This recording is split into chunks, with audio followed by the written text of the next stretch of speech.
So our teens' mental health and development show up in many different ways. When our kids aren't able to show up well, we parents are really quick to blame ourselves. Many parents are dealing with teens, though, that are verbally and physically violent. And if our teens are expressive, explosive behavior, we feel guilt and shame and often deal with this alone. We want you to know you are not alone. And talking about this with others is just one important strategy that we'll hear about today. Hello, my name's Victoria Kedis. I'm a mom, I'm a director and manager here at Family Smart. And today I'm going to be a host of this conversation. I am joined by a gentleman who will help us walk through some of the causes of explosive behavior in our teens and what approaches we can take as parents to help our teen and family through the hard. Kirk, I'll let you introduce yourself. Welcome. Thank you, Victoria. It's nice to be here with you. By way of introducing myself, I should say first that I'm a parent. I have two young adult sons. I was widowed in 2006, and so I raised them alone. So I can relate to parents in a number of different situations. Secondly, I trained at the University of Chicago. That's where I got my clinical master's and have worked with high-risk youth, among whom have been teenagers with explosive behavior throughout my career for over 30 years. Most recently, I've spent 15 years working for Fraser Health at Surrey Memorial Hospital. Thank you. All great things to be able to have this conversation with you today, as your experience and education definitely lend itself to all of this. So thank you. As we begin this conversation, I'd like to acknowledge all the families watching and how glad we are that you're here. This is a really hard thing to live with. And one message I've heard from you speak to Kirk very frequently and clearly is that parents are not to blame. There are many factors that cause our teens to be explosive in their behavior. So I'm wondering if you can share some of the common causes with us and, why parents are not to blame.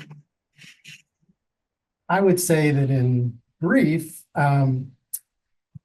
explosive behavior is never simply the result of parenting or home environment. In fact, it's generally due to a complex of causes. We could be looking at something that's primarily genetic, like the development of ADHD, which tends to emerge in early adolescence. Our distracted children become at age 13 or so, are angry, agitated, aggressive children, in many cases of ADHD. And we know that there's a strong genetic component to ADHD. It's on the spectrum with autism, and sometimes the frustration of going through autism with sort of the social blinders that come along with autism spectrum disorder can also produce explosive anger. There are a number of other things that we might point to as causes. Certainly oppositional defiant disorder might be something some of the parents watching this video have heard. Conduct disorder, those are at the more severe end. Obsessive compulsive disorder can involve a lot of anger, and interrupting somebody's compulsions can absolutely result in angry responses. And then there's just the more common things like depression and anxiety, which can absolutely result in quite a bit of irritation and agitation, and which we hope will resolve with proper treatment. Many of the conditions I'm mentioning actually are amenable to treatment. So it's really a variety, a mix of things. And the important thing to know, though, is that as a parent, it's not your fault. And going on the journey of trying to help your child, your teenager with explosive anger means that the first thing that is important for you to do is to reduce your own stress, because it's stressful enough dealing with these situations. Mm-hmm. And really lowering our own stress also begins with forgiving ourselves for mistakes that we think we may have made, but grasping a hold of the reality, the evidence says that we're not to blame, and we are not going to do well serving our kids if we're carrying a heavy load of self-recrimination. Thank you for that acknowledgement. And what I'm hearing as you talk about these different causes is that they're all things we don't have control over. And as young people who don't understand what's going on in their brain and body, we express ourselves in ways that obviously aren't helpful, but it makes sense that when we're trying to understand ourselves, that we're not showing up in ways that we wish because we don't understand what's going on. Now, as parents, we know we can't control our teens. We can't make them do the things that we always wish were possible. We only have control over how we show up in these circumstances. So I'm wondering, what are some of the things that we can do to prepare ourselves to support our teens and our family through this hard time? Well, in terms of learning, it is probably very advisable to become acquainted with human development. It's quite important to understand that no matter what condition our kiddo may be labeled with, whatever genetic component may or may not be there, that the center of what's going on is what we call the prefrontal cortex, and whether it's mature or not. And maturity in the brain doesn't come until age 25 or 26. So since we're talking about adolescence, I think the first cognitive knowledge piece that every parent can make use of is the idea that my child is simply not done developing, especially at age 13 or 14, but even at 16 or 17, there may be a lot of immaturity there.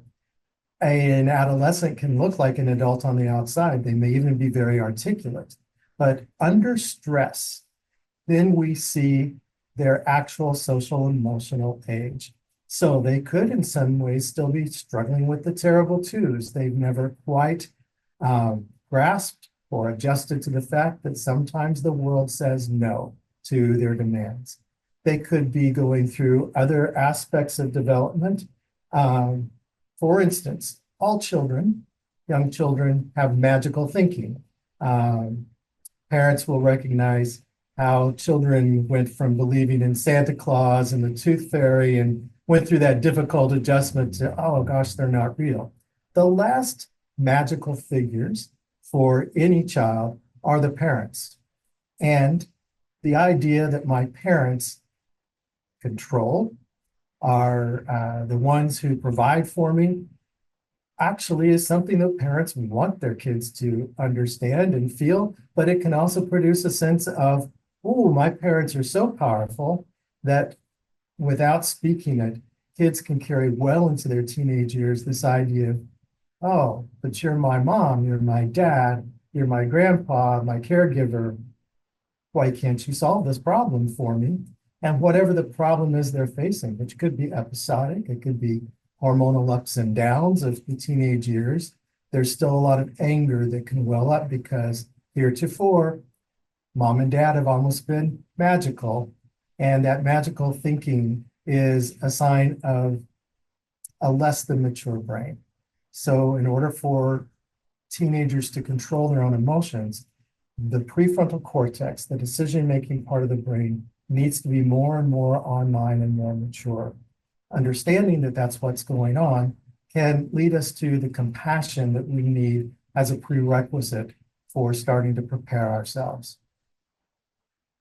Oh, I wish I would have had some of that magic as a parent when my son was struggling. Don't we all? So we understand now some of the prefrontal and developmental part that's going on for them. What about the things that we can be doing now? You talked about lowering our stress. You talked about some of the things that we can do. So what are the prerequisites before we get into the bigger and harder? What are the things that we can be focusing on as families? So having compassion for ourselves, knowing that this is who they are, and accepting that is very important. Secondly, we need to make sure that we ourselves are well supported and that we have surrounding us other people. Now, that could be our children's grandparents, it could be the other parent, it could be the other parent that we don't live with anymore. It could be other relatives, family circle of some kind, kinship. There are so many different sources. Even joining a support group is wise. If we have a teenager with explosive anger, we should never, ever venture into working with that anger alone, lest the teenager become hyper-focused on us, as I was saying about the solution, which then only increases their anger. We need a team effort to diffuse the anger, but also because we may not always be able to see clearly exactly what our kiddo is going through. So having partners, having supporters can also very much make the difference in terms of our stress. So that plus all of the typical stress reduction activities, learning deep breathing, perhaps meditation, those kinds of things. And I would be remiss to not say that therapy is something that is really good for parents with kiddos with explosive anger to be in, because we need the constant reminder of a therapist who's our person to go to unburden ourselves. They can also remind us, hey, you didn't pick this fight. Your teenager sounds like they were responding to these other things. And even if you did inadvertently pick this fight, you didn't necessarily intend for it to go to the place that your kiddo was picking holes in the walls or breaking property or running away or some of the extreme things that have happened. So being in therapy, individual or group therapy, can be a wonderful support in terms of us maintaining our resilience, because that is key for us in dealing with kiddos with explosive anger. Thank you for that. And a reminder that we have to calm ourselves before we can move forward to help calm anyone else. I've heard you talk in the past about what matters most right now. And I know that when I heard you talk about it, it was a really important strategy for me as a parent to consider where I can start to let go of some things in order for us to feel a little more calm in each day for even a moment. So can you speak to that for us? Absolutely. I think that being mindful, being in the present is incredibly important, partly because our children, our teenagers with explosive anger often bring up things from the past, maybe far away past. Do you remember that birthday party that you put on that was just such a downer? It turned out to be so disappointing. And maybe that happened when they were 5. When people lose emotional control, they tend to just kind of randomly pull negative things from their memory banks and use that as ammunition. So it's important for us to maintain our grounding in the present. One of the ways that I do that, and that I hopefully teach parents to do that, is to focus on safety. Safety first, safety first should be the mantra of any parent dealing with a teenager with explosive anger. Because yes, they may need to vent. Yes, they may have issues that they need to talk out. But at the moment of explosive anger, it is not time to sit down and have a discussion. In fact, good luck to you if you try to sit down and have a discussion. That's not where they are. Instead, we should have at least one eye on safety. Is this a safe situation? And be ready if they cross the line, because at one point or another, many teenagers and children with explosive anger do cross that line into very unsafe behaviors. And it can happen quite quickly because we can't read their minds, because we're not even sure what's agitating them. They can cross over from verbal violence toward us, which is tough enough, to actual violence. And it may just be picking up something and throwing it. It could be something bigger than that. Usually these things progress. And the quicker we can catch it and understand that this child is becoming unsafe, they are maybe unsafe to us, unsafe to themselves, unsafe to others, unsafe to property, then we need to call in our allies. And I always urge parents to exercise caution and not hesitate to call the authorities to call the police if they think that things are going that far. Because if we decide that we're going to handle it, we're going to contain actual physical violence, then we are fooling ourselves. You can be the strongest bodybuilder in the world, and it can still come right back at you in ways that you're not prepared to do in terms of keeping yourself and others safe, especially your child or teenager. It's a big one. Okay, so now we're thinking about safety, and we've got that in our forefront. If we're not safe, we need to make sure we're reaching out to those who can help us stay safe. What about some of the expectations that we have around our kids who are struggling with explosive behavior in helping lessen the load of the things that might be causing that? You were speaking about school to us last week, and just what school can look like for some of our teens that are dealing with this. Just as we want to be mindful of where they are developmentally, we want to be very mindful of where they are in terms of their social development and what society is throwing at them. Often, society's pressures are experienced by kids first and foremost in the school. And sometimes then that gets channeled through the home because the school is calling us saying, this needs to stop, or this needs to start, or something needs to change. And then we turn around and then we channel that to our kids, who probably are already about up to here with that pressure. There are a couple of key times that we know in North American society that this tends to happen. One is in grade 4. Across the US and Canada, grade 4 is where things like homework and marks and things like that, people comparing themselves to each other, that begins. However, the one that impacts teenagers the most, I find, is when they go to high school. Because when they leave the kind of self-contained, safe feeling classroom where they are known, where there's a teacher that knows them, there's a relatively small group, 30 or so friends and peers that's kind of built into that safe space. And then in our culture, for whatever reasons, we've chosen to sort of dump them in to places with as many as 2,000 peers, where there is no one teacher. Maybe there is no body at all that's actually watching out for them as they go from class to class to class in these big giant hallways. That in and of itself, I find there's a lot of anger, a lot of fear, a lot of anxiety leading up to that. And then the result is that as they try to conform to what society expects, if they are having difficulty because they were already anxious or they already have a condition like autism or ADHD, they go into that environment that is not structured for their particular needs. And they fit like a square peg trying to get into a round hole, and the frustration builds and builds and builds. Your otherwise docile, cooperative child can become very angry at those points. So that's a major expectation, which gets channeled through the family.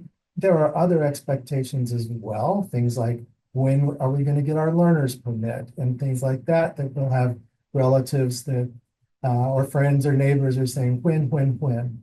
And kids tend to internalize that and feel that very strongly. And that in and of itself can create some explosive anger, because they don't know that there are accommodations, that the system will adjust, and that they don't have to graduate what we call on time. There are other options. They don't have to do things exactly the way everybody else does. There are alternatives in their education. But if they don't know that, then we are simply allowing them to go up against what feels to them like a solid brick wall. And all of us then behave with a certain degree of anger, whether we are 18 or 80. We come up against a solid, unchanging situation or seemingly unchanging. And one of our first reactions is anger. So all of those expectations we have of our kids, what I'm hearing is that by lessening them and letting them go while we're dealing with this explosive time in our kids' lives, it's always there waiting. It's not going anywhere. And we can wait for them to catch up so that they can be there in a way that's going to be calm and accommodating rather than forced and fearful. Yes, and I think it's critically important that rather than saying to them, okay, I will take away the pressure, you don't have to go to school anymore. Rather, we can say, can we come alongside you? Can we support you in looking for alternatives that will take away the difficulties and the challenges that you're having? Because too many of us then get in these situations, and it's, quite common again. Most of us, when we're confronted with an angry boss or an angry neighbor or an angry relative, we're very quick to say, oh, what can I change? How can I accommodate you? And that can quickly become enabling. Oh, you're going to get angry because I'm asking you to get up today and go to your part-time job or go to school or go to scouts or whatever it is you're supposed to be doing. I'll just back off. That does not teach them what they need to know developmentally, because the world doesn't just turn off because they're upset and angry, fearful, or whatever. We need to model for them that there are ways through. There is not one perfect way, and they don't have to feel like they're up against a brick wall, but we can help them explore alternatives to take the pressure off in a different way. Thank you for that. Okay, so we're thinking about being present. We're looking at the things that we can possibly let go. We're making sure we're not enabling, but coming alongside. Now, what can parents do? And I know that you spoke quite a bit about the safety earlier, but what are the other things that we can do now as we look at moving forward and prioritizing changes in ourselves to be able to then help our team? So I mentioned before that teenagers are interesting creatures because they can look more and more like adults on the outside, and inside they may be very mature.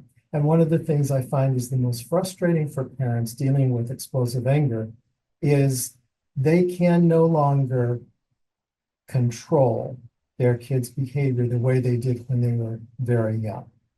And not having those controls often catches parents off guard. So they try forms of that control. And usually those forms are punitive. What we know from many decades of behavioral research is that punishment only changes behavior in the presence of the punisher. So I could be very punishing to my child, to my teenager, but the minute I'm gone to work, their behavior will tend to go back to what it was before. So punishment is never the right response. It tends to backfire on us. Instead, we can use a much more powerful behavioral tool, which is positive reinforcement. And positive reinforcement can simply be practicing, catching them doing small things, even if they're not doing anything that's positive at the moment. Say they've just decided to retreat to their room. Laying the groundwork of always being a sincere source of positive feedback. I really like the way that you are cutting your hair these days. I really like that thing you chose to do last week. Little by little, just positive verbal reinforcement can have a lot to do with helping our explosive teens be less explosive, because the more they see us as not the cause and also not the wall that they're banging up against, the more they see us as an ally who has their best interests at heart, the better things go. So experiencing us giving them positive verbal reinforcement, as well as other kinds of reinforcement I can speak to in a minute, is really important.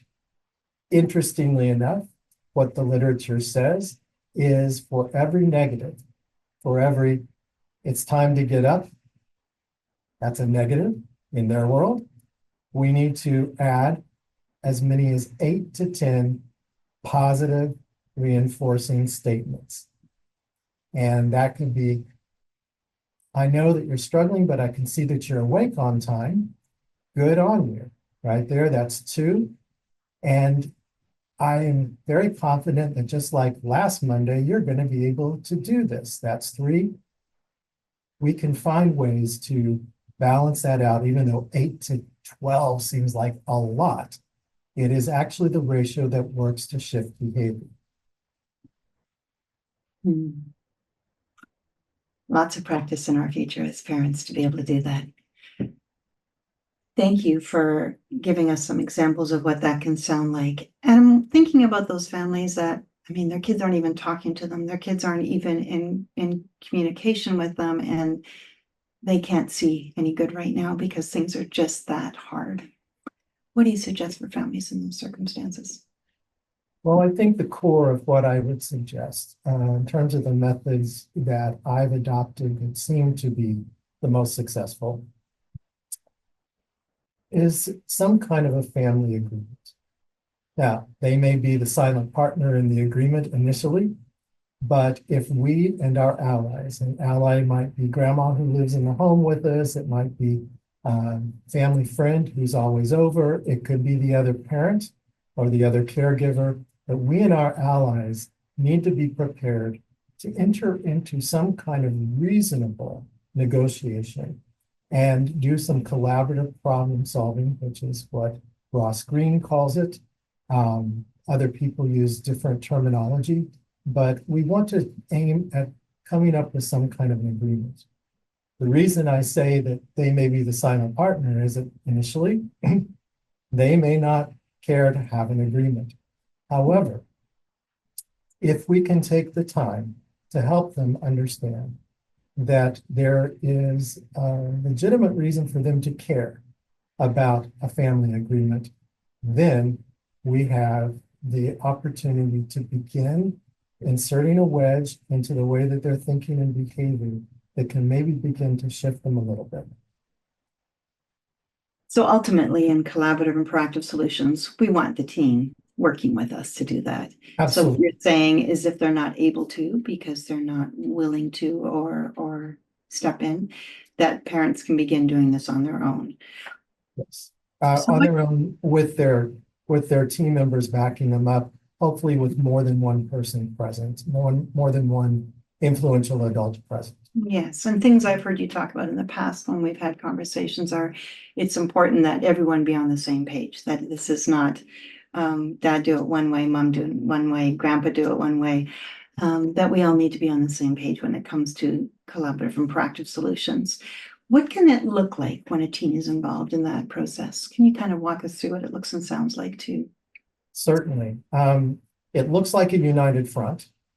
So it begins to look like to the explosive teenager that the power of their explosions is no longer moving these pieces of the wall, which are represented to them, like it or not, by the various adults in authority in their lives. So we may even want to have some really strong solidarity with the school counselor, the school vice principal, with leaders in, I mentioned scouts and cadets, other kinds of things our kids might be involved in.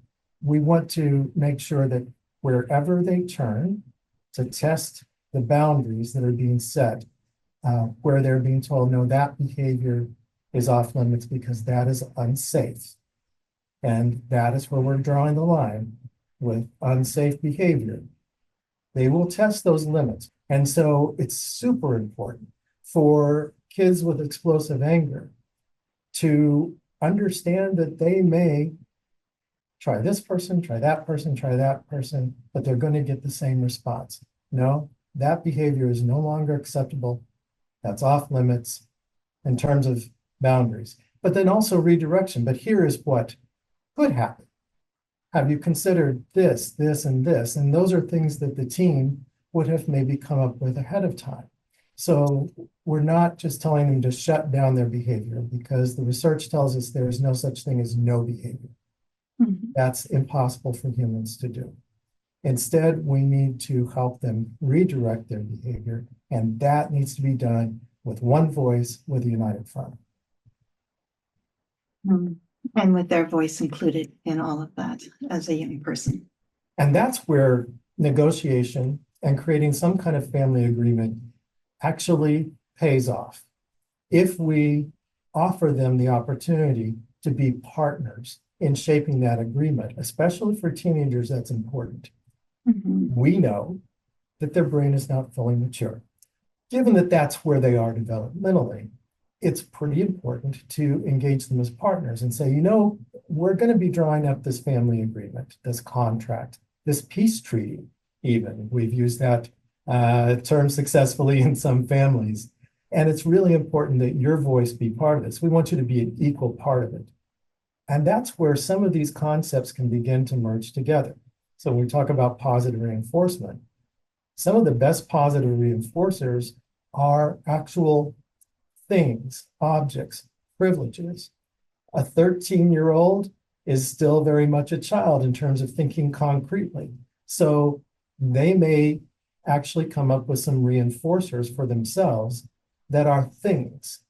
Now, I would caution against giving them more screen time, more devices, some of the things that actually create a lot of the conflict that starts many of the explosive behavior incidents these days. Because if a teenager begins to practice over that length of time, controlling their emotions and not going to the explosive anger behaviors, then that's all for the good. That's a lot of practice that's going to build new neural networks with their new options of doing something different instead of exploding. So there are many different ways to contract, but inviting them in, letting them say, this is what would help me get my focus off of the brick wall. So you've given us kind of the outline of what it can look like to come together to create that agreement. Can you give us a real life example of what that sounds like? What are the words that are going to be spoken and what are we agreeing to? So what we're aiming at with a family agreement or a contract or a peace treaty, whatever words work in our situation, we're aiming at an actual document that everybody can feel comfortable contributing to and signing. So that document should spell out, first and foremost, what am I going to do differently as a parent? Because we want to be able to listen to our kiddos, because there may be things that we are doing that are unnecessarily irritating and agitating, and they would say annoying. And so that might be something that would go on there. Okay, I'm only going to give you one reminder instead of 5 reminders that it's time to go to this family event or family outing that we've talked about. So first, it's what are we going to do differently? Secondly, what do we expect that our teenager is going to do differently? What is it that we are wanting to have happen? And I would not create a long list. This is where we rely on the basics, safe behavior, and say exactly what is safe behavior. Safe behavior includes not leaving the home in the middle of the night without notice, respecting property, not breaking property, respecting the personal boundaries of other people in the family, not engaging in assault or threatening assault, not engaging in verbal violence. We can line those out. We can also put them in positive terms. So on the one side, here are the things I'm going to change. And here are the things that we as a team, as parents, caregivers would like for you to change. Beyond that, then, there is negotiation. So what if you can shift your behavior just a little bit, here's a little bit of reward, some of the things you say that you want, some of the changes you would like, some of the privileges you would like. All behavior change happens in successive approximations. That's a fancy developmental term for what all of us as parents saw when our kids went from laying flat on their back to rolling over to pulling up on the furniture, crawling, and eventually walking. We would never expect a baby that is flat on their back to just leap up and start running. The same thing is true with making a family contract or a family agreement. We should not expect them to run before they can walk. So for the first week of, for the first month of, or the first times you do this, here is something that we're going to do for you, do with you, to reward that, to help pull you on toward the next time, which might be doing it for 2 weeks or doing it for a month. It's always based on successive approximations and based on what they would like to see happen and based on how we can make changes. But it comes down to a very strong written agreement. I usually use 2 columns as we develop it.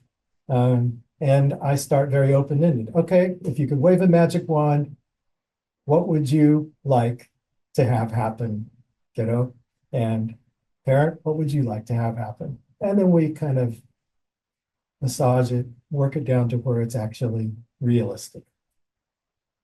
Awesome. And then hopefully within that, we're having the agreement, but we're not bringing it up and pointing it and poking it at them every single moment of the day. No, in fact, I set a rule for the families I work with when we come up with the agreement, that the agreement gets posted. And then it is only open for discussion once a week in the context of a family meeting. And that's for their sake as well as ours, because kids who have explosive anger also tend to be somewhat argumentative. And if they can argue every point on the agreement that doesn't suit them, or that as they practice it, oh, it's harder than I thought it would be, then there's just a whole new world in a family agreement that's opened up for conflict. The idea is, let's meet together as a family every Friday night, every Sunday afternoon, and for an hour, we will discuss the agreement. Everything is open to change at that point, but when it's done, we shut it and we all live with it. I live with it as a parent, you live with it as the teenager. We all live with this for another week, and it's open again, and then it's closed again. If we don't set that kind of boundary, then we're actually going to make things worse. Great. Well, I'm excited by the idea of collaborative and proactive solutions because I've seen the benefit of it within my own family when things are hard. And I've listened to others talk about the benefit in there. So I know it's something that our family peer support workers believe in strongly and really support families and have conversations with them a lot about. So thank you for bringing that as a tool that families can use to be able to get to the hardest of hard with that with families, because they're bringing their young person in to find out what it is they need in order to move forward. Thank you for your calm, evidence-based approach. Any final thoughts or anything else that you want to make sure that we hear as parents before and families before you we wrap up our time together? I would say that perhaps there are 2 things that are related to things like contracting and negotiation. First, it's really important that you lay some groundwork when they're calm. Engage them in discussions of what are the basics in life. In other words, what are you owing them, or what are you obligated as a good parent to provide? And privileges, because we have a lot of kids today, unfortunately, who have a sense of entitlement to things that really we should not feel like we have to provide. And then a lot of anger builds up around those things. So, do we owe them clothing? Yes, absolutely. If the ministry were to come and look at our household, they want to know, do they have adequate clothing? Does that clothing need to be the very latest kind of sneaker, the most fashionable t-shirt or whatever? No, it can come from Value Village. It can be a hand-me-down from a relative. Adequate clothing, adequate food, adequate housing, transportation to things that are critical like education and healthcare. These are the things that we are obligated as good parents to provide. Everything else is a privilege. Once kids begin to realize that, then the privileges themselves can become positive reinforcers. And kids can begin to ask, and I have them do this once they get into negotiation, they negotiate for some privileges their parents didn't even know that they wanted, like just a weekend family trip away somewhere. It could be very inexpensive, camping, something like that. And the parents had no idea that this kid has been wanting that. Or having my friends over for a sleepover. I mean, what could be less expensive than that? It's going to cost you some popcorn. You've already got the Netflix or whatever. So doing that can be very low cost, but some kids have just never voiced that that's what they want or need. So I think that that's the first thing I would say. The second thing I would say is to echo what you're talking about in terms of evidence-based. And if parents are looking for help, I would strongly encourage them to look for therapists who have a couple of credentials or special training in at least two areas. One is cognitive behavioral therapy, because cognitive behavioral therapy essentially is the way that kids can fast track, to the extent that they can, the development of their decision-making, mindfulness kind of presence that's rooted in developing the prefrontal cortex. Beyond cognitive behavioral therapy, you want to look for somebody, hopefully, who's trained in a method called motivational interviewing.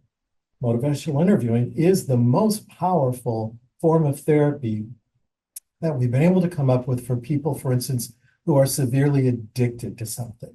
And it comes from just the process we were describing before. We'll sit down with a person who is struggling with an addiction, and we begin to ask them, what if you could have this? What if you could have that? What else other than the drug or other than the substance? What else might you want in life? And how can we begin to reposition your life, or help you reposition, so you can get those positive things in your life that maybe you thought you never could?